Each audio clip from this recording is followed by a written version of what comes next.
A couple of years ago, I played a tiling game called Copenhagen that I enjoyed very much. So when at Gen Con 2023, I saw that there was a game called Helsinki that looked, for all intents and purposes, very similar to Copenhagen. That's what the back of the box seemed to indicate, the title also and the style. Well, I was super excited because, you always want to try to play the game that you already liked, but play slightly differently. If it works, it's the best of both worlds because you're playing around the kind of gameplay that you already enjoy but still feels new and fresh. So I purchased a copy of Helsinki and now sometime later I got to play it. The idea is still that you will move around a board with a personal game piece of yours represented by that dude. In this case, of course, everybody will have their own dude.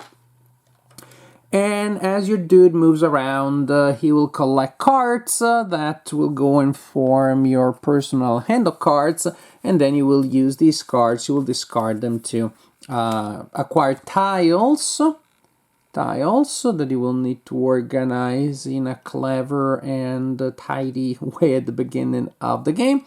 Those tiles will finally go on your personal board, forming your version of Helsinki.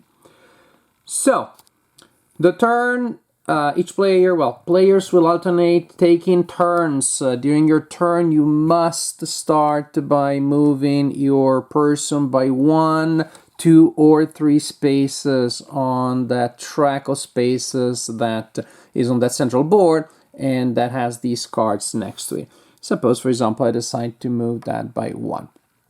After I'm done moving, I can either collect the 2 cards that my figure is now adjacent to, or I can build a building if I have the right combination of resources. And suppose I decide to take those 2 cards, that's pretty sweet, and then we replenish that. And by the way, the deck also is the countdown for the game. And maybe next turn I decide to move there, but instead of collecting the cards, I'm gonna build with the cards that I have in my hand. Now, when to build, I need to select a card that will indicate the type and size of building I'm building, and then I need a number of cards of the same color that totals the number indicated there.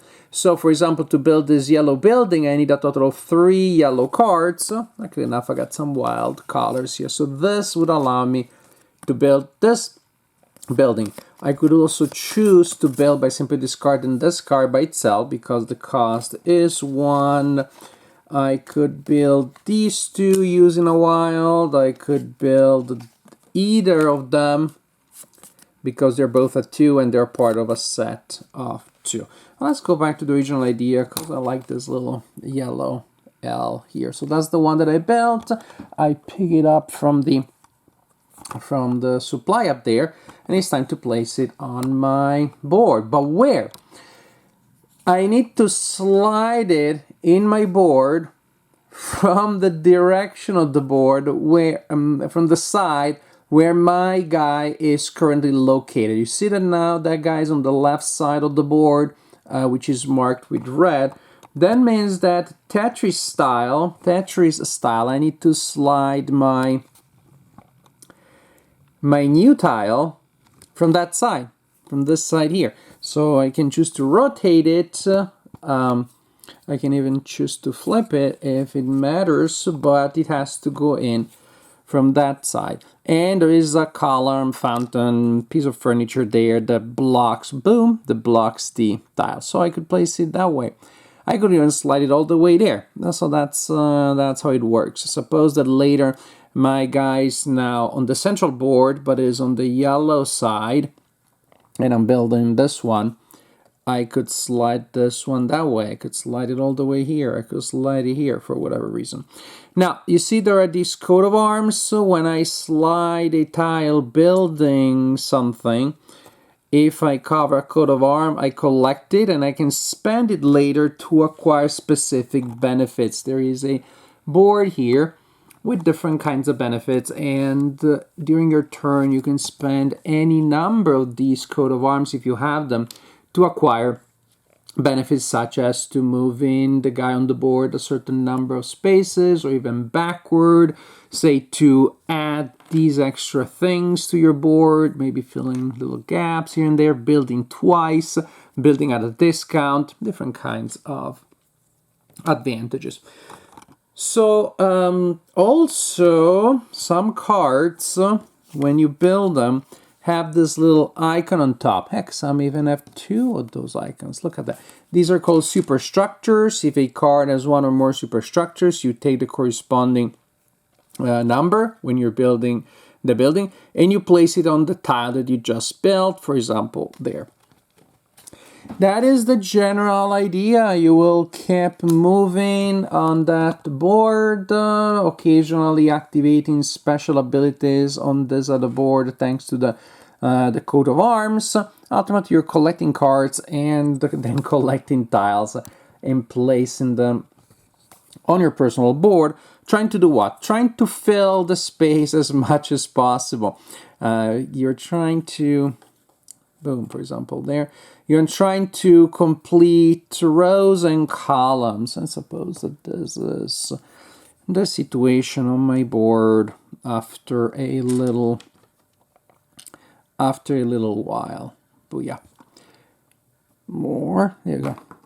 At the end of the game, you will score points. You will score points for each column and row that you completely filled up. Also, you will score points for superstructures that are at the intersection of a completed row and column, and a little fewer points for superstructures that are on completed rows or column, not an intersection of both.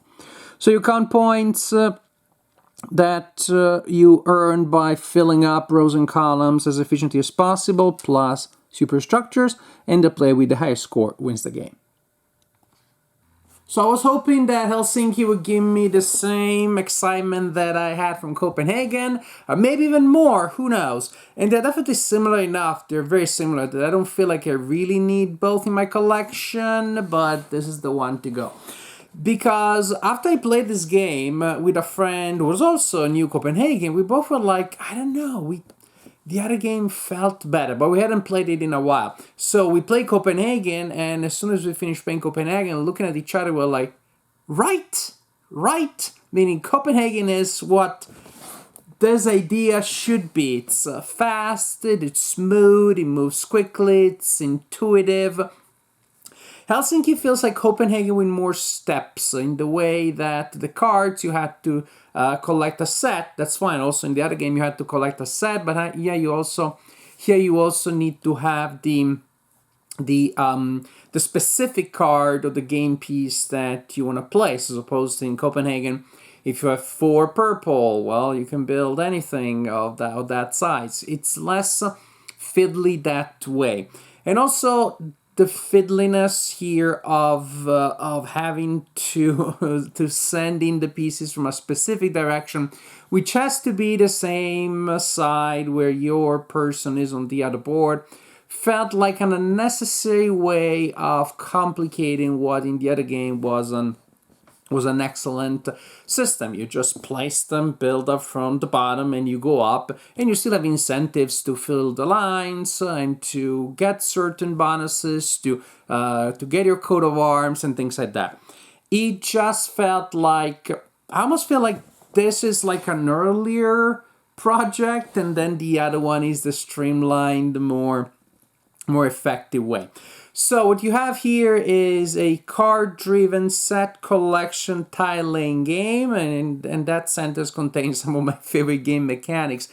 But it is done in a way that feels just a little bit fiddly and cumbersome for what it is.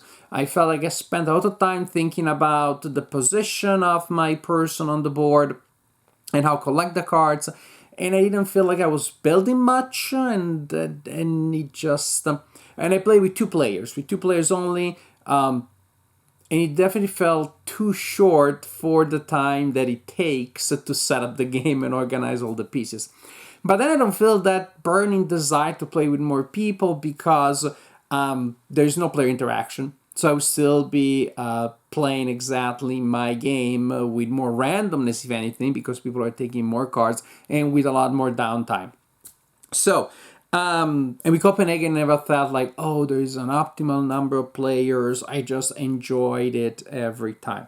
So Helsinki has some of my favorite game mechanics. The components look great, but gameplay just feels unnecessarily complicated for what at its core could be a simple, smooth game, which it is in the version of Copenhagen. So I guess I'm just gonna recommend Copenhagen again if you can find a copy somewhere. If you liked what you saw in my video for Helsinki and haven't tried Copenhagen, try that one first because I think it's vastly superior.